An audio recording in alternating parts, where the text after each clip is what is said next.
గరికపాటి నరసింహారావు గారు ఈరోజు ప్రసంగించడానికి green Dale వచ్చినందుకు మనందరం చాలా అదృష్టవంతులం. మీ అందరూ గరికపాటి గారి ప్రసంగం విని తరిస్తారని అనుకుంటూ లక్ష్మారెడ్డి గారిని ఆయన్ని వేదికపైకి ఆహ్వానించమని రిక్వెస్ట్.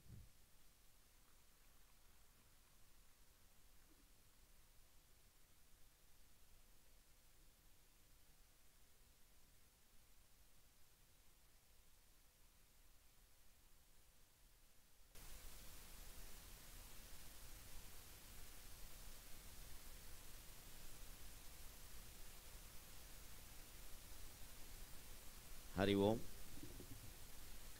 2025 సంవత్సరం ఫిబ్రవరి నెల 1వ తేదీ హైదరాబాద్ తెల్లాపూర్ ప్రాంతంలో రాజపుష్ప అపార్ట్మెంట్ సముదాయంలో జరుగుతూ ఉన్న అజ్జాడ ఆదిభట్ల నారాయణదాసు గారు రచించిన సూర్యనారాయణ శతకం మీద ప్రవచనానికి మీకందరికీ హృదయపూర్వకంగా స్వాగతం పలుకుతున్నాం. మాతృదేవోభవ. అమ్మ పదాలకై వగచి ఆరడి చెందుటలోనే నాదు చిత్తమ్మది శాంతి పొందునిక. అమ్మ పదాలకై వగచి ఆరడి చెందుటలోనే నాదు చిత్తమ్మది శాంతి పొందునిక. తన్మయమైన మదీయ దేహమందు అమ్మయతోచు గుండిజలయందున రక్త కణములందునన్ అమ్మయతోచు. తన్మయమైన మదీయ దేహమందు అమ్మయతోచు గుండిజలయందున రక్త కణములందునన్ అమ్మయతోచు. సొమ్ములు నాకు అమ్మ పదసూనములే, సొమ్ములు నాకు అమ్మ పదసూనములే. అటగోటి నీటి తత్వం మది నా కవిత్వమున, అటగోటి నీటి తత్వం మది నా ప్రసంగమున ధారలు ధారలుగాగ పొంగెడిన్. అటగోటి నీటి తత్వం మది నా ప్రసంగమున ధారలు ధారలుగాగ పొంగెడిన్. ఇది మాఘమాసం. మనకి తెలుగు పంచాంగానికి ఒక ప్రత్యేకత ఉంది. అది శాస్త్రీయమైన పంచాంగం. ఏదో మనకి ఇష్టమైన రాజుల పేర్లో రాణుల పేర్లో పెట్టిన నెలలు కావు. ఇది నిజానికి మాఘం మాఘం అంటాం కానీ అది మాఘం. కాఖా గాఘాలో 2వ అక్షరం ఖ. రేఖ అంటే ఉండే కాయ ఏది ఉంటుందో మాఘంలో కూడా అది. సరిగ్గా ఇవాళ తదియ నాడు మనం మాట్లాడుకుంటున్నాం. రేపు పున్నమి నాడు సరిగ్గా మఖా నక్షత్రం ఉంటుంది. మఖా నక్షత్రం పున్నమి నాడు ఉండే నెల మాఘమాసం. నిజానికి ఖ, అది పలుకుబడిలో ఘా అయింది. అది పర్వాలేదు. అలా అవడంలో కూడా ఒక మంచి అర్థాన్ని సంతరించుకుంది. మా అఘం. అఘం అంటే పాపం. మా అఘం ఎట్టి పరిస్థితుల్లోనూ పాపము చేయకూడని మాసం. పాపపుట ఆలోచనే రాకూడని మాసమే మాఘమాసం. అందుకని మాఘమాసం చాలా పవిత్రం. మాఘమాసం చాలా పవిత్రం అంట. ముఖ్యంగా పెళ్ళిళ్ళకి చాలా గొప్ప ముహూర్తాలు ఉండేటువంటి మాసం మాఘమాసం. మాఘమాసం మంచి ముహూర్తం అని బోళ్ళు పాటలు కూడా ఉన్నాయి. ఎందుకంటే మాఘమాసము పెళ్ళిళ్ళు ఎక్కువ ఉండడం, ముహూర్తాలు, వీటిలో ఒక ఉద్దేశం ఏమిటంటే మనిషి ఒక్కడుగా ఉంటే తన కోసం ఎక్కువ పాపం చేయాల్సిన అవసరం లేదు. ఒక్కడుగా ఉన్నా కూడా చేసేడు అంటే ఇంకా అతి తీవ్రవాది, వాడికో దండం పెట్టాలి. కానీ సాధారణంగా ఒక్కడే ఉంటే అంత అవసరం ఉండదు. ఏదో సత్రం, భోజనం, మటన్, నిద్ర సరిపెట్టుకుంటాడు. పెళ్ళి అయ్యేసరికి ఏమవుతుందంటే కుటుంబం ఏర్పడుతుంది. అందున ఇదివరలో చాలా పెద్ద కుటుంబాలు ఉండేవి. ఎవరికి ఏదో ఒకరు ఇద్దరు అన్నట్టుగా ఉండేవారు. పిల్లలు ఎంతమంది అంటే 4+4 అంతే. ఓ 8 మంది ఉండేవారు కనీసం. అందులో 4 ఆడ 4 మగ, లేకపోతే 6, 2 ఏదో రకరకాల నిష్పత్తులు ఎలా ఉన్నా మొత్తం మీద 7-8 మంది ఉండేవారు. అంత సమయము వారికి ఉండేది, అంత సరసము వారికి ఉండేది. మనకి సమయము లేదు, భగవంతుడి దయ వల్ల సరసము లేదు. అందుకని ఆ సంతానం అలా ఉండేది. ఆ సంతానం పెంపకం, కుటుంబం, దానికోసం ఉండాల్సిన అవసరాలలో మనిషి తప్పు చేసే అవకాశాలు చాలా ఉంటాయి. అక్కడే అందరం జాగ్రత్తగా ఉండాలి. సంసారం పెట్టుకోకుండా ఎవరు ఉండలేరు. ఎందుకంటే ఎంత వేదాంతం, ఎంత వైరాగ్యం ఉన్నా పెళ్ళై పిల్లల్ని కానీ సంసారం చేస్తేనే బాగా అర్థం అవుతుంది, ఆటుపోట్లు తెలుస్తాయి. ఎందుకంటే సముద్రంలో ఉన్నాక చిందులు తప్పవు, సంసారంలో ఉన్నాక నిందలు తప్పవు. సముద్రంలో ఉన్నాక చిందులు తప్పవు, సంసారంలో ఉన్నాక నిందలు తప్పవు. ఈ నిందలు పడి పడి రకరకాల కష్టాలు పడి సుఖాలు పడి అందులోనే ఏదో ఉందనేటువంటి భ్రమలో మునిగి తేలేవాడికి ఓ 60-70 ఏళ్ళు వచ్చేసి 60 ఏళ్ళు వచ్చేసరికి ఆడ మగ ఇద్దరికి కూడా పూర్తిగా వేదాంతం టీకా తాత్పర్యాలతో సహా అర్థమైపోతుంది. అందువల్ల మళ్ళీ వెనక్కి రాడు. ఆ 70-60 ఏళ్ల తర్వాత ధ్యానం బాగా కుదురుతుంది. ఎందుకంటే ఇంకా లౌకికమైన ఆసక్తి తగ్గితేనే ధ్యానం మీద దృష్టి ఏర్పడుతుంది. అందుకని మాఘమాసం పాపం చెయ్యకూడని మాసం, మా అఘం అంటారు. అలాగే పాపపుట ఆలోచన రాకూడని మాసం. ఏ మాసంలోనైనా పాపం చేయకూడదు, అందులో అనుమానం ఏం లేదు. కానీ కొన్ని నియమాలు, కొన్ని పద్ధతులు ఉంటే కనీసం అంతవరకైనా మనం జాగ్రత్తగా ఉంటాం. అందుకోసం మాఘమాసం పెట్టాం. ఈ మాఘమాసం సూర్యదేవతారాధనకి చాలా ప్రసిద్ధమైంది.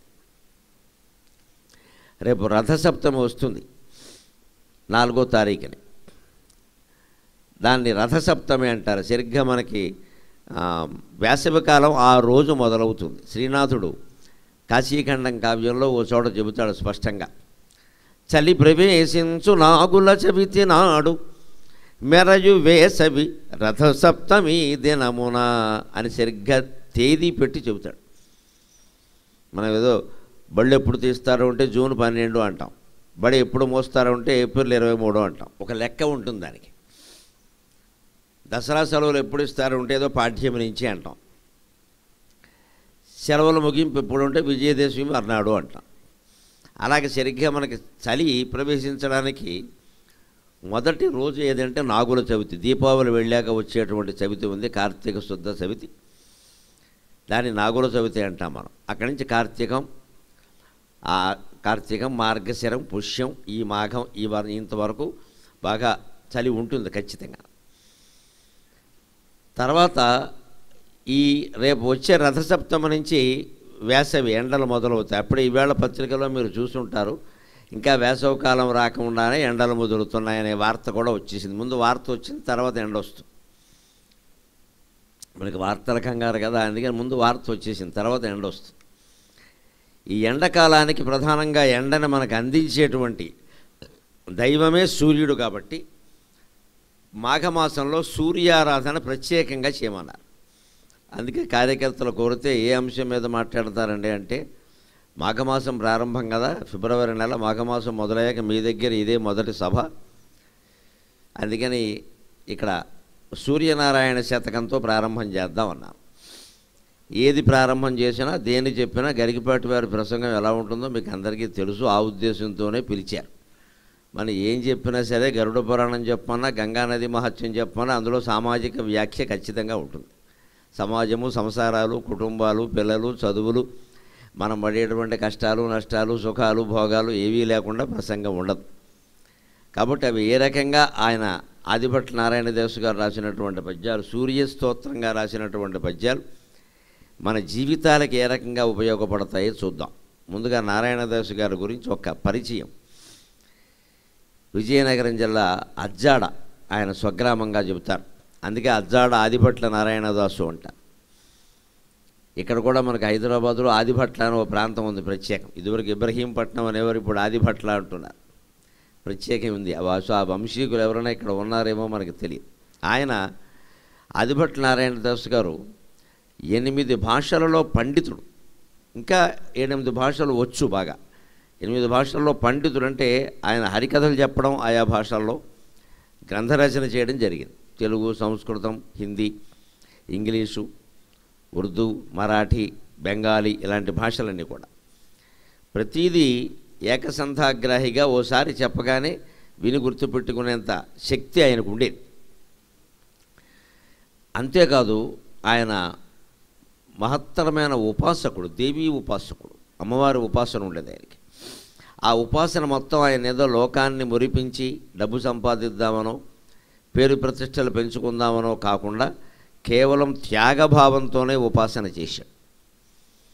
ఆ ఉపాసన బలం ఎటువంటిది అంటే, ఆయన మనవడికి అనుకోని వ్యాధి వస్తే, నాకు వారి దగ్గర బంధువులు చెప్పినటువంటి విషయం అది. ఆయనకి కొడుకులు లేరు, కూతుళ్ళే. కూతురు కొడుక్కి అనుకోని వ్యాధి వస్తే ఆ వ్యాధితో ఆ 9-10 ఏళ్ల పిల్లాడు చనిపోతాడేమో అన్నంత బెంగ వస్తే ఆయన ఆశ్చర్యకరంగా ఇంట్లోనే కూర్చుని కొద్ది రోజుల పాటు కఠినమైన ఉపాసన చేసి ఆ వ్యాధిని తన మీద వేసుకుని మనవడికి దీర్ఘాయుష్యునిచ్చి ఆయన పరమపదించారు అని విన్నాను నేను. ఎందుకంటే కూతురు దుఃఖం చూడలేక, నాన్న నాన్న నాన్న నా కొడుకు పని ఏమిటి, నా కొడుకు పరిస్థితి ఏమిటంటే, నేను చేయగలిగింది చేస్తానమ్మా, నువ్వు కంగారు పడకు అంటే, పాపం ఆవిడ కూడా ఆయన ప్రాణం పోతుంది అనుకుంటుందా, ఏదో చేస్తారు అనుకుంటుంది. ఈయన అలా చెప్పలేదు. కూర్చుని ఆ రోగాల మార్పిడి అనేది ఉంటుంది మనకి. చాలామంది చరిత్రలో కనపడతాయి, మహాయోగుల యొక్క చరిత్రలో అంటే స్వామి రామ అని హిమాలయన్ యోగీస్ పుస్తకం ఉంది. వాళ్ళ గురువు గారు ఉంటారు ఒక ఆయన, స్వామి రామ గురువు గారు. ఆయన ఆ రోగాలు వెంటనే పోగొట్టంగా తన మీద వేసుకుంటాడు, తనకు అంటకుండా చూసుకుంటాడు. ఇవి ఉన్నాయి షిరిడీ సాయి మహిమల్లో కూడా చాలా, అంటే వరకు సత్యసాయి మహిమల్లో ఉన్నాయి. అలాగా పోగొడతారు. ఒక్కోసారి భక్తుల మీద బాగా ఉండే అనురాగం కారణంగా వాళ్ళు అనుభవిస్తారు దాన్ని. అలాంటి మహానుభావుల్లో ఒకడు అజ్జాడ ఆదిభట్ల నారాయణ దాసు గారు. ఎవరి కోసమైనా ఒకరు అంత ప్రాణత్యాగానికి సిద్ధపడడం అంటే సామాన్యమైన విషయం కాదు. పైగా ఆయనకు ఒక శక్తి ఏమిటంటే ఎప్పుడూ ఉండేది, ఆయన వాక్ శుద్ధి ఉండడం కారణంగా వాక్ సిద్ధి ఉంది ఆయనకి. వాక్ సిద్ధి అంటే మనం ఏదంటే అది జరగడం. సాధారణంగా మంచిగా ఉంటుంది, ఒక్కోసారి మరీ కోపం వచ్చి ఏదన్నా ఓ శాపం ఇస్తే అది కూడా జరుగుతుంది. దాన్నే వాక్సిద్ధి అంటారు. ఈ వాక్సిద్ధి ఎలా వస్తుంది అంటే కేవలం దైవ ఉపాసన వల్ల మాత్రమే రాదు, అది పనిచేస్తుంది. దాంతో సరస్వతి ఉపాసనతో పాటుగా కనీసం 5 సంవత్సరాల పాటు మనిషి పరిహాసానికి కూడా అబద్ధం ఆడకూడదు. అలా ఉంటే వాక్ శుద్ధి వస్తుంది, వాక్కు పవిత్రం కావడం. వాక్ శుద్ధి ఉంటే వాక్ సిద్ధి ఉంటుంది. అటువంటి వాక్శుద్ధి కలిగినటువంటి మహానుభావుడు అంటారు. ఆయన ఓసారి హరికథ ప్రారంభించాడు. ఆయన మహా పట్టుదల కలిగిన మనిషి, కొంచెం పెంకితనం కూడా ఉంది కొన్ని చోట్ల. ఎవరైనా ఆయన పద్యం పాడినప్పుడో మాట్లాడినప్పుడో తప్పు పట్టుకుంటే వాళ్ళు ఇది తప్పు కాదు అని వాదిస్తే వ్యాకరణం గ్రంథాలు పట్టుకొని చూపించి మొత్తం మీద ఒప్పించేవాడే. ఇగో చూసుకో, నేను ఊరికే పట్టుకోలేదు. అంతేగాని తేలిగ్గా వదిలేసే రకం కాదు. ఆయన ఓ చోట హరికథ ప్రారంభించగానే ఎవరో ఒకరు ఊరికేనా చెప్పేవలేవయా ఊరు తిరిగి హరికథలు గిరికథలు చెబుతామన్నాడు. మనం మామూలుగా ఏదో వాడు రాముడు గీముడు అన్నట్టుగా వెంకట్రావు గింకట్రావు అని కోపం వస్తే అంటగా డబ్బు గిబ్బు అన్నట్టే హరికథ గిరికథ అన్నాడు. ఆయనకి మండి అన్నాడు ఆయన, అయితే గిరికథ చెబుతాను అన్నాడు. హరికథ మానేశాడు. అనగా అనగా ఒక గిరి, ఆ గిరి పేరు హిమవత్పర్వతం, ఆయన కుమార్తె పార్వతీదేవి అని గిరిజ కళ్యాణం చెప్పేశాడు ఆయన. ఆశ్చర్యపోవడం జనం వంతయింది. అప్పటికప్పుడు ఆయన ఎలా తయారయ్యాడో, ఆశువుగా పద్యాలు ఎలా వెళ్ళాడో అంటే సరస్వతీదేవికి తెలియాలి, ఆయనకి తెలియాలి. వీణావాదనలో కూడా దాసుగారు చాలా గట్టివాడు. అంతేకాదు ఒకసారి అక్కడ ఆ ప్రాంతంలో వానలు లేకపోతే ఈయన్ని ప్రార్థించారు, మీరు కోరండి వానలు వస్తాయి, వానలు వచ్చేలా ఏదైనా చేయండి అంటే ఆయన ఆవేళ హరికథ మొదలు పెడుతూ అన్నాడు, మీరు హరికథకు వచ్చేవాళ్ళు గొడుగులు తెచ్చుకురండి అన్నాడు ఆయన. శుభ్రమైన ఎండ, 6ంటికి ఎప్పుడో మొదలుపెట్టారు.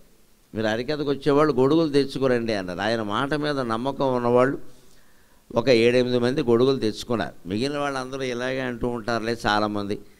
ఆయన అంటే వచ్చేస్తుందా, ఏడాది బట్టి వానలు లేవు ఇక్కడ అన్నారు. చివరికి ఆయన మొత్తం హరికథ ముగించేసరికి గొడుగులు ఉన్నవాళ్ళు క్షేమంగా వెళ్ళారు, మిగిలిన వాళ్ళంతా తడిసి ముద్దయ్యళ్ళకి వెళ్ళారు. అంతటి వాక్సిద్ధి ఉండేది ఆయనకి. అటువంటి మహానుభావుడు యొక్క రచనల్లో సూర్యనారాయణ శతకం చాలా గొప్పది. ఇదివరకు ఎక్కువగా ఎవరు దీని మీద మాట్లాడినట్టుగా కూడా నా దృష్టికి రాలేదు. ఎవరైనా మాట్లాడుంటే వారికి ధన్యవాదాలు. నేను మాత్రం ఎక్కడో 1-2 పద్యాలు ఉదాహరించడమే కానీ ఎక్కువ పద్యాలు మాట్లాడే ప్రయత్నం అవకాశం రాలా. సరే, ఇలా మాఘమాసం కోసం సూర్య సంబంధమైన స్తోత్రాలు కొన్ని అట్టి పెట్టుకున్నాను నేను, అవి చెప్పాలి ఖచ్చితంగా. అటువంటి సూర్యనారాయణ శతకంలో మన జీవితానికి ఉపయోగపడేటువంటి విషయాలని మనం చెప్పుకునే ప్రయత్నం చేద్దాం. ముందుగా ఆయన మకుటంగా సూర్యనారాయణ శ్రీ సూర్యనారాయణ అని మొత్తం 100 పద్యాలకి మకుటంగా సూర్యనారాయణ అనేది వాడుకున్నారు. ఆ సూర్యుని యొక్క వెలుగులో ఉండే ఒక చమత్కారాన్ని వర్ణిస్తున్నాను.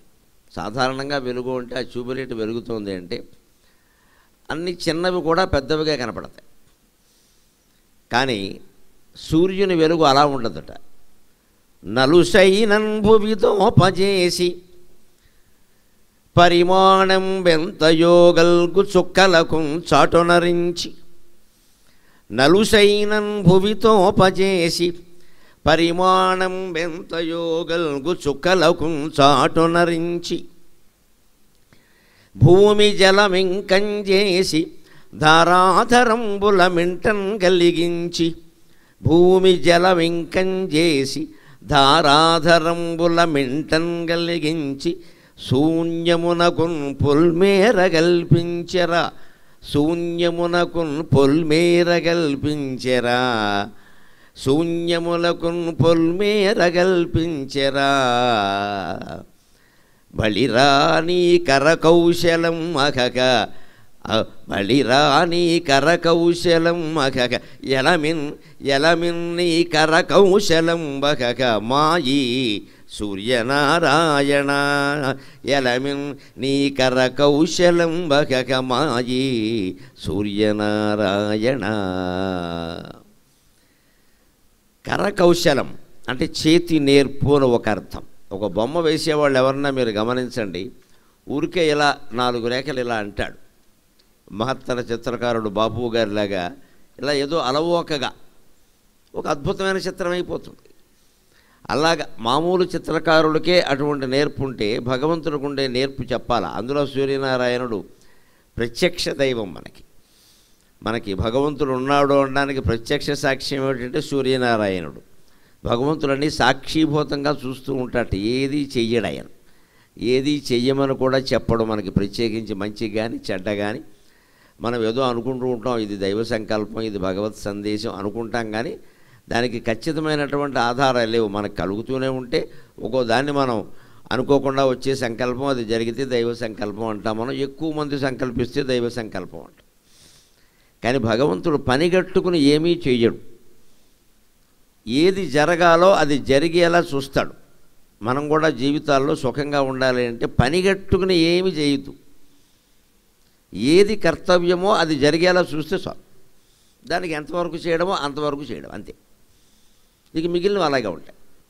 కానీ మనం చాలా వరకు దాంట్లో రాగద్వేషాలు జోడిస్తాం. ఏ పని చేసినా సరే ఒక ఇష్టం రాగం అంటే, అలాగే ఒక ద్వేషం, ఏదో ఇది వద్దని ఇది జరగద్దని ఒక వ్యతిరేకత, ఒక ఇష్టాన్ని ఒక అయిష్టాన్ని రెండింటినీ జోడిస్తాం. ఈ పని అవ్వాలి, ఈ పని అవ్వద్దు, ఈ పని నేనే చెయ్యాలి, ఇంకెవరు చేయడానికి వీలు లేదు, ఈ అధికారం నాదే, ఇంకెవరికీ ఉండద్దు, ఇలా మనం మాట్లాడతాం. అందువల్ల మనం చాలా ఇబ్బంది పడతాం. నిజానికి అది మానుకోమని చెప్పడానికి అయినా ప్రారంభంలో చెప్పిన పద్యాల్లోనే ఈ మాట చెబుతున్నారు. సూర్యనారాయణమూర్తి యొక్క నేర్పును చూడండి మీరు.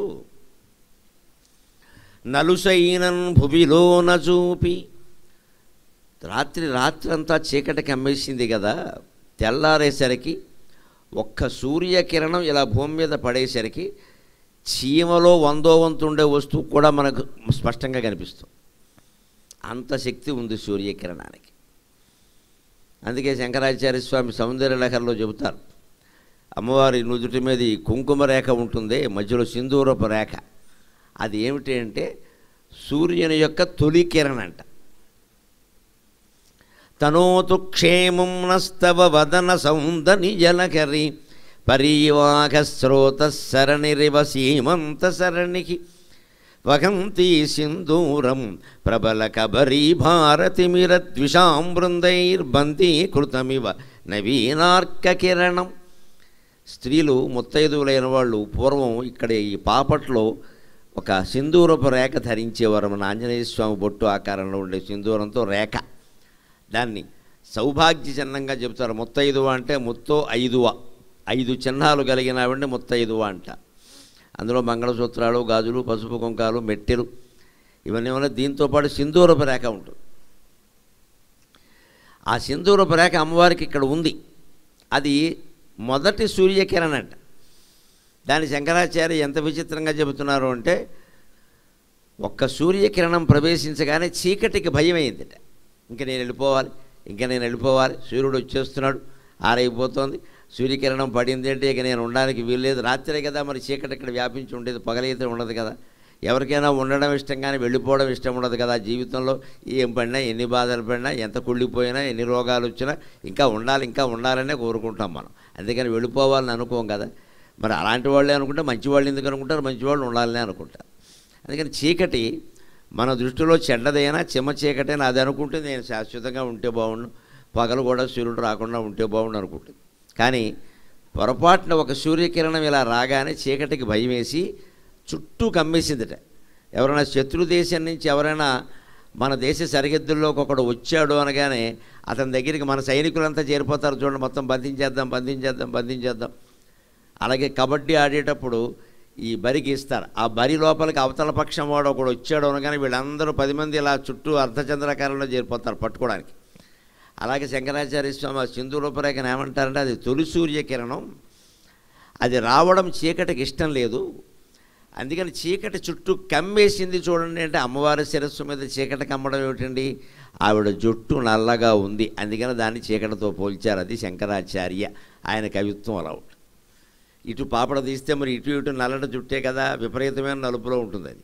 అందుకని ఆ నల్లటి జుట్టు ఎలా ఉందో మధ్యలో సూర్యకిరణం ఏంటంటే, పొరపాటున ఒక సూర్యకిరణం ప్రవేశిస్తే ఎక్కడ ఈ సూర్యకిరణం ఇంకా వ్యాపిస్తుందో అని చీకటి కమ్మేసినట్టుగా వహంతి సింధూరం ప్రబల కబరీ భారతిమర ద్విషాంబృందై. ద్విషాంబృందం అంటే శత్రువుల యొక్క సమూహం అని చెబుతారు. ఇందులో ఒక తత్వం ఏమిటంటే, మనం జాగ్రత్త పడాలి జీవితంలో. ఎప్పుడో ఒకప్పుడు 25 ఏళ్ళకి కాదు, 30 ఏళ్ళకి కాదు, 50 ఏళ్ళకైనా మనకు కాస్త భగవంతుడి గురించి తెలుసుకోవాలి, ఆత్మజ్ఞానం పొందాలి అనేది ఆలోచన వచ్చిందనుకోండి, అది సూర్యకిరణం. మాఘమాసం సందర్భంగా మనం చెప్పుకోవాలి. ఆ జ్ఞానోదయం కావడానికి ప్రధానమైన మాసమే మాఘమాసం. ఆ జ్ఞానోదయం వివాహంతో బాగా అవుతుంది. అందుకని వివాహాలకి మాఘం బాగా ప్రసిద్ధి. అనుభవాలు ఎక్కువ తేమోలని జ్ఞానోదయం ఎక్కువ. ఒక్కసారి భగవంతుడి గురించి తెలుసుకోవాలన్న ఆలోచన మగాళ్ళకి కానీ ఆడాళ్ళకి కానీ ఒక వయసులో రాగానే పక్కనే కామెంటరీ ఏం మొదలవుతుందో తెలుసా? ఎప్పటి నుంచి ఎందుకు, బోళ్ళు జీవితం ఉంది, ఇంకా ఎప్పటి నుంచి దేవుడు దెయ్యం అంటే ఏమైపోతాం, ఇలాంటి వ్యాఖ్యానాలన్నీ మన ఇళ్లల్లోనే వినపడుతూ ఉంటాయి. ఈ మధ్యన కొంచెం తగ్గే కానీ పూర్వం అయితే అంతే, సుఖంగా అన్నీ అనుభవించకుండా ఈ వయసులో వైరాగ్యం ఏమిటి అని. అదే సరిగ్గా మనలో ఒక జ్ఞానకిరణం ప్రవేశించే ప్రయత్నం చేస్తే ఒక 100 చీకటి కోణాలు దాన్ని అడ్డుకుంటాయి. ఆ అడ్డుకోకుండా మనం జాగ్రత్త పడి వాటి నుంచి తప్పించుకొని, మీ మాటలు మీరు మాట్లాడుకోండి, నాకేం పర్వాలేదు, నాకు ఇబ్బంది లేదు, నేను వేరే వెళ్ళి కూర్చుంటాను, ఇంట్లో వేరే గదిలో కూర్చోవాలి, ఆ పుస్తకం చదువుకోవాలి. అంతేగాని మనం ఇలా పుస్తకం తీయగానే ఒకడు వచ్చి ఇవాళ ఏం జరిగిందో తెలుసా అని మొదలు పెడతాడు, ఈ పుస్తకం మూసేస్తాం ఇక్కడ. అప్పటికి ఆ పుస్తకంలో ఓ పేజీ కూడా అవ్వలేదు. ఇక ఈయన సుత్తి ఇప్పుడు అవ్వదు, 12 వరకు అవుతుంది, వీలైతే భోజనానికి కూడా కూర్చుంటాడు. అప్పుడు ఏమంటాం మనం, ఆయన వెళ్ళిపోయాక ఏమిటో ఏదో చదవాలనిపిస్తే చదవనివ్వట్లేదు, అక్కడికి ఏదో వాళ్ళు జడగొట్టినట్టు మనం మంచివాళ్ళమైనట్టు. ఆయన రాగానే పోనీ ఏమండి 2 నిమిషాలు కాగానే నేను చదువుకుంటానండి అని చెప్పొచ్చు, తప్పేం లేదు. ఇవాళ నాకు నియమం అండి అని చెప్పొచ్చు. లేకపోతే ఎదుటివాళ్ళు మాట్లాడినప్పుడు ఎప్పుడైనా సరే ఒకటే ఉపాయం, మనకు ఆ మాటలంతా నచ్చలేదనుకోండి, అవసరం లేదనుకోండి, వింటున్నట్టు నటిస్తూ జపం చేసుకుంటే ఆ 10 నిమిషాల్లో వెళ్ళిపోతారు అక్కడి నుంచి. ఊరికే వింటూ ఉండడం, జపం చేసుకోవడం, వాళ్ళకి అలా అటు ఇటు చూస్తూ ఉండడం, అశ్రద్ధ ఆసక్తి లేనట్టుగా ఉండడం, అంతే, వెళ్ళిపోతారు అక్కడి నుంచి. కానీ వాళ్ళేమనుకుంటారో అని మనం అన్నీ వినడం మొదలు పెడితే ఇంకన్నీ రకరకాల సమాచారాలన్నీ మన దగ్గర పట్టుకొచ్చి పారేస్తారు, ఈ ఆధ్యాత్మిక చింతన ఆగిపోతుంది. అందుకని తొలి సూర్యకిరణం ప్రవేశించింది అనగానే చీకటి భయపడి చుట్టూ కమ్మేస్తుంది. అందుకని ఆ సూర్యకిరణం ప్రవేశించి నలుసైనన్ భువిలోన చూపి చిన్న నలుసును కూడా చూపిస్తుంది. అదే సూర్యకిరణం ఏం చేస్తుంది అంటే, పరిమాణం బెంతయో గల్గు చుక్కలకు చాటునరించి, ఇంత నలుసిని ఇక్కడ చూపిస్తోంది కదా. పగలు మీరు ఆకాశంలో చుక్కల్ని చూడలేరు, అది ఆశ్చర్యం. చుక్క ఏమన్నా చిన్నదా? మనం చుక్క అంటాం. ఒక్కొక్క నక్షత్రం కొన్ని కోట్ల మైళ్ళ వ్యాసం కాదు, వ్యాసార్థంతో ఉంది, ఏకంగా చాలా పెద్దది, భూమి కంటే పెద్దది, సూర్యుడి కంటే పెద్దవైన నక్షత్రాలు కూడా ఉన్నాయి. కానీ అవన్నీ ఇంత మినుకుమని మనం కాగితం మీద రాస్తుంటే పెట్టే చుక్కల్లాగా కనపడుతున్నాయి. అందుకే చుక్క అంటారు. అందంగా ఉంటే కూడా చక్కని చుక్క అంటారు. చుక్క ఏమిటి నాకు అర్థమయ్యేది కాదు చదువుకున్నప్పటి నుంచి. చక్కని చుక్క ఏమిటి? అందంగా ఉంటే ఇంకేదైనా బంగారపు తీగ అనొచ్చు, పూలదే. కానీ చక్కని చుక్క ఏమిటంటే అసలు మొత్తం భాషలో ఉండే లిపిలో అత్యంత సుందరమైన అక్షరం ఏదంటే చుక్క లెక్క. అది మీరు రాసి చూడండి తెలుస్తుంది.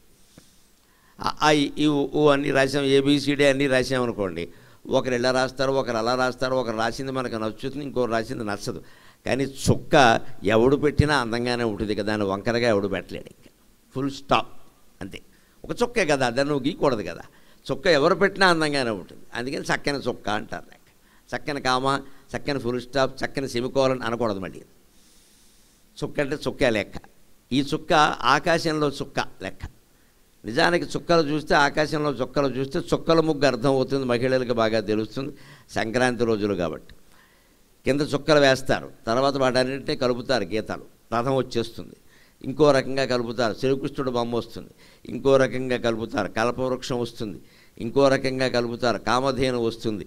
సరిగ్గా అమ్మవారు ఈ సృష్టి నిర్మాణం అనంతకోటి బ్రహ్మాండ జనని దివ్య విగ్రహ అయినటువంటి అమ్మవారు ఎలా చేసిందంటే ఈ కింద 7 లోకాలు, పైన 7 లోకాలు, నక్షత్రాలు అన్నీ కలిపి చుక్కలు ముందు పెట్టి ఆ చుక్కలన్నీ ఓ ముగ్గులా కలిపింది. అదే ఆవిడ చేసిన సృష్టి నిర్మాణం. మన జీవితం అందులో ఓ చుక్క అయిన భూమండలంలో, ఇంకో చిన్న చుక్క అయినటువంటి భారతదేశంలో, అంతకంటే చిన్న చుక్క అయినటువంటి తెలంగాణ రాష్ట్రంలో, అందులో కాస్త ఊరికే కనిపించే హైదరాబాద్ అయిన చోట రాజపుష్ప అనే చోట మనం కూర్చున్నాం. ఇంతకంటే ఇది ఎంత కలిపితే ఓ చుక్క. ఎందుకంటే దీన్ని తేలిగ్గా తీసుకోవడం అంటారు జీవితంలో. అప్పుడు జీవితంలో పట్టుదలలు ఉండవు. ఇంకా తేలిగ్గా తీసుకుంటే ప్రయోజనం ఏంటంటే పట్టుదలలు ఉండవు. ఎందుకు దీనికోసం అంత యాతన? ఏం పట్టుకుపోతాం? పట్టుకుపోవడం పక్కనట్టండి. ఉండగానేనా ఏమైనా అనుభవిస్తున్నావా? 30 ఏళ్ల వాళ్ళకి క్యాన్సర్లు వస్తున్నాయి, గుండెపోట్లు వస్తున్నాయి, అనేక రకాల రోగాలు వస్తున్నాయి. శంఖచక్రాలు లేని విష్ణుమూర్తి అయినా ఆలయంలో ఉంటాడేమో కానీ షుగరు బీపీ లేని వాళ్ళు ఎవరూ కనపట్టలేదు. 2 చేతులతో ఇలా పట్టుకుని కూర్చోవడం, షుగరు బీపీ. మీకెంత అని అడగడమే, ఉందా అని అడగాల్సిన పని లేదు, అందరికీ ఉంటుంది. మీకెంత కింద ఎంత పైన ఎంత. మళ్ళీ ఇదో లెక్క ఉంటుంది, నాకు సరిగ్గా తెలియదు కానీ లెక్క. కింద ఎంత పైన ఎంత, దాన్ని మళ్ళీ రోజుకోసారి చూసుకుంటూ ఉండడం, ఇక్కడ పోటు పొడుచుకుంటూ ఉండడం. దాన్ని బట్టి ఈ కాజా తినాలా వద్దా, ఈ జిలేబీ తినాలా వద్దా నిర్ణయించుకోవడం ఈ పోటును బట్టి. ఈ దౌర్భాగ్యం అందరూ అనుభవిస్తూనే ఉన్నాం. ఏమి సుఖపడుతున్నాం? ఎప్పుడు సుఖపడతాము అంటే ఉన్నా లేకపోయినా, ఏదున్నా ఏదైనా తేలిగ్గా తీసుకుని ఇది మాయా, ఇది మిథ్యా, ఇది ఉండేది కాదు, ఇది ఉన్నంతకాలం ఏదో అనుభవిస్తాం, వెళ్ళిపోతాం. దీనికోసం ఎవరి ఆస్తి హరించాల్సిన అవసరం లేదు, ఎవరితోనూ తగాదాలు పడవలసిన పని లేదు, ఎవరిని చూసి అసూయ పడవలసిన అవసరం లేదు, ఎవరి మీద ద్వేషం పెంచుకోవలసిన అవసరం లేదని గ్రహిస్తే మానవ జీవితం సుఖంగా ఉంటుంది. అదే చెబుతున్నాడు ఇక్కడే. నలుసైనన్ భువిలోన చూపి పరిమాణం ఎంతయోగల్గు చుక్కలకు చాటనరించి. భగవంతుడు లీలలో గొప్పతనం ఏమిటంటే చిన్నవాడిని పెద్దవాడిని చేస్తాడు. నలుసైనన్ భువిలోన చూపి. ఇంకో ప్రత్యేకత ఏంటంటే పెద్దవాడిని చాలా చిన్నవాడిని చేస్తాడు. చాలా మనం రాజకీయాల్లో ప్రధానంగా చూస్తాం. మొన్నటి వరకు అధికారంలో ఉండేవాళ్ళు దిగిపోతారు, తర్వాత ఎవరో కొత్త వాళ్ళు వస్తారు. వీళ్ళు ఎంతకాలం ఉంటారంటే వాళ్ళకి తెలియదు, భగవంతుడికి తెలుసు, అంతే లెక్క. అదేమిటి ఉన్నట్టుండి ఈయన నెక్కేడు అనుకుంటాడు, నెక్కుతాడు, అంతే లెక్క. పైవాడిని దించుతాడు, కిందివాడిని బాగా పెంచుతాడు, అదే లెక్క. ఆయన లీలది. అది సరిగ్గా సూర్యుడు ప్రత్యక్ష దైవంగా చేస్తున్నాడు. చూసుకోండి, నా కాంతి కారణంగా భూమి మీద ఉన్న చిన్న చీమ కూడా మీకు కనపడుతోంది. కొన్ని కోట్ల మైళ్ళ వ్యాసార్థం ఉండే నక్షత్రాలు కనపడకుండా పోతున్నాయి. భగవన్ లీలకి ఇంతకంటే తార్కాణం అక్కర్లేదు అన్నాడు. నలుసైనన్ భువిలోన చూపి పరిమాణం ఎంత యోగల్గు చుక్కలకు చాటనరించి. ఇంకోటి చేస్తున్నట్ట, భూమి జలం ఇంకంచేసి ధరాధరంబులు మెంటన్ కలిగించి. వేసవకాలం వచ్చింది అంటే ఇక మాఘమాసం నుంచి వచ్చే కాలంలో ఎక్కడికక్కడ నీళ్లు ఇంకిపోతూ ఉంటాయి. నీళ్లు ఇంకిపోతూ ఉంటాయి. అయితే ఇంకించడమే సూర్యుడి లక్షణమా అంటే కాదుట. ఇక్కడ ఇంకిస్తట నీళ్లు, పైన కలిగిస్తట, అదో భగవల్లీల. భూమి మీద నీళ్లు ఇంకిపోతూ ఉంటాయి, పైన మేఘాలు పుట్టేది కూడా వేసవకాలం కారణంగానే. మనం రేపు వేసవకాలం రాగానే ఎండలు మండిపోతున్నాయి అంటాం. అలా మండిపోతేనే తర్వాత ఆషాఢ మాసంలో వానలు వస్తాయి, లేతరావు. ఇక్కడ మండాలి, అక్కడ పండాలి అంటే వాన కురవాలి. అందుకని ఈ ఎండ కారణంగా సముద్రపు నీరు ఆవిరవుతుంది, అందరికీ తెలుసున్నది. ఆ ఆవిరి మేఘాల కింద ఏర్పడుతుంది. ధూమజ్యోతిశ్వరులు మరుతాం సన్నిపాత అని. పొగ, వెలుగు ఇటువంటివన్నీ కలిపి, గాలి అన్నీ కలిపి మేఘాలు ఏర్పడతాయి. ఆ మేఘాలు ఏర్పడడానికి సూర్యకాంతే కారణం. ఇక్కడ నీరు ఇంకిపోవడానికి సూర్యకాంతి కారణం. ఇక్కడ నీరు ఇంకిపోయేలా చేస్తున్నాడు, పైన నీరు పుట్టేలా చేస్తున్నాడు. ధారాధరంబుల మెంటన్ కలిగించి, అంతేకాదు సూర్యుడు ఇంకో గొప్ప పని చేస్తున్నాడు మనకి తెలియకుండానే. పొలిమేర, మన భూమికి పొలిమేర ఉంది. మీ రాజపుష్ప అపార్ట్మెంట్స్కి సరిహద్దు ఏది అంటే ఇదిగోనండి, ఇదేదో ఇందాక చెప్పారు కార్యకర్తలు, 62 ఎకరాలు ఎంతో ఉందండి అంటున్నాను. అదొక పొలిమేర. 62 ఎకరాలు ఒక పొలిమేర. 63 ఎకరంలోకి మీరు అడిగితే ఊరుకోరు. 165 ఎన్నో అపార్ట్మెంట్స్ ఉన్నాయి, అదొక పొలిమేర. 170 ఉంటాయంటే ఊరుకోరు. కానీ పొలిమేర లేని పదార్థం ఒకటి మన సృష్టిలో ఉంది, ఆకాశం. ఆకాశానికి పొలిమేర లేదు. ఆకాశం ఎక్కడ మొదలైంది, ఎక్కడ ముగిసింది, ఆది ఎక్కడ, అంతం ఎక్కడ? ఆది అంతం లేకపోతే మధ్యం ఎలా ఉంటాయి? ఉండదు. అంతే కదా. మీరు గీత గీశారనుకోండి, ఈ గీతకి ఆది ఉంటుంది, ఇక్కడ మొదలైంది, ఇక్కడ ముగిసింది. కాబట్టి ఈ గీత ఆది అంతం. కాబట్టి దాన్ని స్కేలు పెట్టి కొలిస్తే మధ్య ఏదో చెప్పచ్చు. కానీ సున్నాకి ఆది అంతం చెప్పండి ఎవరైనా. సున్నా ఎలా ఉంటుంది? దానికి ఆది లేదు, అంతం లేదు, కాబట్టి మధ్య ఉండే అవకాశం లేదు. అంతే భగవంతుణ్ణి సున్నాతో పోలుస్తారు. పూర్ణమిదం పూర్ణమద పూర్ణాత్ పూర్ణముదచ్యతే పూర్ణస్య పూర్ణమాదాయ పూర్ణమేవావశిష్యతే. హైందవ ధర్మశాస్త్రం, ఆధ్యాత్మికత అంతా పూర్తి శాస్త్రీయం, గణిత శాస్త్రం మీద ఆధారపడి ఉంది. అది సున్నా అర్థమైతే భగవంతుడు అర్థమవుతాడు. సున్నా అంటే మనం శూన్యం అనకూడదు, దాన్ని పూర్ణం అంటారు మనవాళ్ళు. పూర్ణం అంటే అన్నీ ఉన్నది, సున్నా అంటే ఏమీ లేనిది. ఇతర దేశాల్లో శాస్త్రజ్ఞులు కూడా సున్నాయే మూలం, సృష్టికి సున్నాయే మూలం అన్నారు. వాళ్ళు ఏమనుకున్నారంటే సున్నా అంటే శూన్యం అన్నారు. శూన్యం నుంచి ఏదీ రాదు. మన వాళ్ళు ఏమన్నారంటే, మన ఋషులు మహానుభావులు, అది శూన్యం కాదయ్యా పూర్ణం అన్నారు. పూర్ణం నుంచి ఏదైనా వస్తుంది ఖచ్చితంగా. పూర్ణంబూరి అర్థమైనా అర్థం అవుతుంది.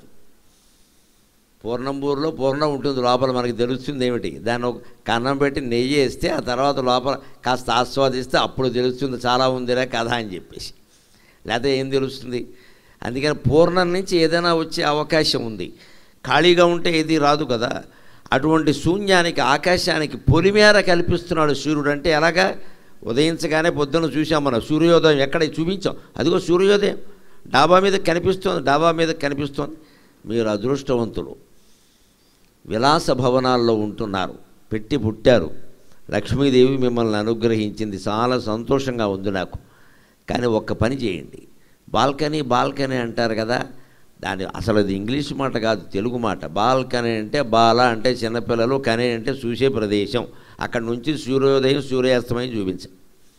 ప్రతిరోజు ఉదయం ఒక పావు గంట సేపు మీ పిల్లల్ని తీసుకుని మీరు ఆ బాల్కనీలో నిలబడండి. ఏదో మనసు బాగాలేనప్పుడు నిలబడడం కాదు, మన మనసు ఎప్పుడు బాగుంటుంది కనుక అధవ మనసు ఎప్పుడూ బాగుంటుంది. ఇది అంచేత మనకి నిలబడే అవకాశం కూడా రాదు. ఇంకా ఖచ్చితంగా నియమం పెట్టుకోవాలి. 5:30, 6 మధ్యలో ఏ సమయమైనా పర్వాలేదు, ఇంచుమించు ప్రతి కాలంలోనూ చూడొచ్చు. చలికాలం అయితే 5:30కే 6ంటికే సూర్యోదయం అవుతుంది. వేసవకాలం అయితే 5:30కే అవుతుంది. 5:30, 6 మధ్యలో ఒక పావు గంట మీ పిల్లల్ని తీసుకుని అక్కడ నుంచోండి. ఊరికే అంతే, కాఫీ తాగుతూ నుంచున్నా పర్వాలేదు, ఒట్టినే నుంచున్నా పర్వాలేదు. సూర్యోదయాన్ని సూర్యాస్తమయాన్ని కన్నుల విందుగా చూసిన వాళ్ళు ఎవ్వరూ హింసకి పాల్పడరు, హత్యలు చెయ్యరు, ఆత్మహత్యలు చేసుకోరు, నిరాశకి లోనుగారు. ఖచ్చితంగా సూర్యోదయం అంత గొప్పది ఖచ్చితంగా. ఎందుకంటే నిన్న చూసాం సూర్యుడిని, ఈవేళ చూస్తున్నాం. ఉదయించిన సూర్యుడు అలాగే ఉండాలి అనుకోవడం దురాశ, అస్తమించిన సూర్యుడు మళ్ళీ ఉదయించడు అనుకోవడం నిరాశ. ఈ నిరాశ వద్దు, దురాశ వద్దు. మనకి మామూలు మంచి ఆశ ఉంటే చాలు. మనకి కొంతమందికి నిరాశ, కొంతమందికి దురాశ. నిరాశ ఏమిటి అంటే సూర్యుడు అస్తమించాడు, ఇక అంతే, నా జీవితం అస్తమించిపోయింది, ఇంకా ఉదయం లేదు, మళ్ళీ ఉదయిస్తావు, కంగారు పడకు. మనకు అందుకే తెలుగు పంచాంగంలో పోయిన ప్రతి తిథి మళ్ళీ వస్తుంది, ప్రతి నక్షత్రం మళ్ళీ వస్తుంది, ప్రతి మాసం మళ్ళీ వస్తుంది, ప్రతి సంవత్సరం మళ్ళీ వస్తుంది. అందుకే ప్రపంచంలో ఒక్క తెలుగువాడు మాత్రమే షష్ఠి పూర్తి జరుపుకుంటాడు, ఇంకా ఎవడు జరుపుకోడు. ఇక్కడ భారతదేశంలో కూడా అందరూ జరుపుకోరు, తెలుగు వాళ్ళకే అదృష్టం షష్ఠి పూర్తి. నేను అవధానం చేస్తుంటే అడిగారు, మగాళ్ళకి షష్ఠి పూర్తి చేస్తారేమండి, ఆడవాళ్ళకి ఎందుకు చేయరు షష్ఠి పూర్తి అన్నారు. వారికి 60 ఏళ్ళు నిండినట్టుగా 10 మందికి తెలవడం వారికి ఇష్టం ఉండదు అన్నాను. మగాడికైతే ఏం పర్వాలేదు, ఐఎమ్ 60 అని చెప్పేసుకుంటాడు ఇక్కడ శుభ్రంగా. దానికి 4 పిండి వంటలు ఏవో వండుతారు, ఆయుర్దాయ హోమం ఏదో చేస్తారు, సరిపోతుంది. అందుకని దాన్ని గమనించి నిరాశ ఎప్పుడు మళ్ళీ 60 ఏళ్ళు అంటే అర్థం ఏంటి? ఆనందనామ సంవత్సరంలో ఒక వ్యక్తి పుట్టాడు, మళ్ళీ ఆనందం వచ్చింది. ఏదో ప్రభావ సంవత్సరంలో పుట్టాడు, మళ్ళీ ప్రభావ వచ్చింది. ఒక రౌండ్, ఒక ఆవృత్తి అయిపోయింది ఇక్కడ. అది తెలుగు పంచాంగంలోనే ఉంది. 2025 మీ జీవితం కాదు, నా జీవితం కాదు, ఎవరి జీవితంలో మళ్ళీ రాదు. ఇంకా అయిపోయింది, రాదు, ఇంకా ఎట్టి పరిస్థితుల్లో రాదు. అంచేత తెలుగు పంచాంగం ఆశావాద పంచాంగం. ఖచ్చితంగా ఆశ కల్పిస్తుంది మనిషికి. పోయిందంతా మళ్ళీ వస్తుంది, పోయిన వాళ్ళు కూడా మళ్ళీ పుడతారు. అందుకే తాతగారి పేరు మనవాడికి పెడతారు, మా అమ్మగారి పేరు అమ్మమ్మ గారి పేరు మనవరాలకి పెడతారు. పూర్వం అలాగే పెట్టేవారు, ఇప్పుడు ఎవరు రకరకాలు పెడుతున్నారు. కానీ ఆయనే మళ్ళీ పుట్టాడు అన్నట్టుగా. అప్పుడు ఏమవుతుంది? ఆయన పోయాడు అనే బాధ తగ్గిపోయి ఆయన్ని మనవాళ్ళలో చూసుకోవడం ప్రారంభిస్తాం. ఆ మామగారు ఇంకా బతుకుంది అనుకోండి, ఆ మనవడు పుట్టగానే వాళ్ళ ఆయన పేరు పెట్టారనుకోండి, వాడు మా పెనిమిటి, ఎవరిని అనడానికి వీళ్ళు ఎవరేం అనడానికి వీల్లేదు అంటుంది ఆవిడకో ప్రేమ. వాడు మా ఆయన పోలిక, నువ్వు మీరేం అనడానికి వీల్లేదు అంటుంది ఆవిడ, అంత ప్రేమ. ఈ వాతావరణం మన తెలుగింట్లో తెలుగు వాకిళ్లలో ఉంటుంది ఖచ్చితంగా పంచాంగం కారణంగా. అందుకని సూర్యోదయం విశిష్టత ఏమిటంటే నిరాశ ఉండదు, దురాశ ఉండదు, ఆశావాద దృక్పథాన్ని కలిగిస్తుంది. అదే చెబుతున్నాడు ఈ పద్యంలో అన్న. ఎలమిన్ నీ కరకౌశలం బకమాయి సూర్యనారాయణ.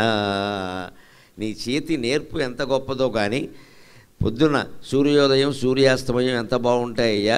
అవన్నీ చూస్తుంటే ఆకాశానికి పొలిమేర సరిహద్దులు గీసేసావు, ఇక్కడ బౌండరీస్ అన్నీ ఏర్పాటు చేసావని చెప్తున్నారు. మనం ఏదైనా ఇల్లు కొన్నామనుకోండి, తూర్పున వీరు పశ్చిమాన వీరు అని రాస్తాం కదా. సరిగ్గా సూర్యోదయమే లేకపోతే తూర్పు ఎలా గుర్తిస్తామండి? అస్తమయం లేకపోతే పశ్చిమం ఎలా గుర్తిస్తామండి?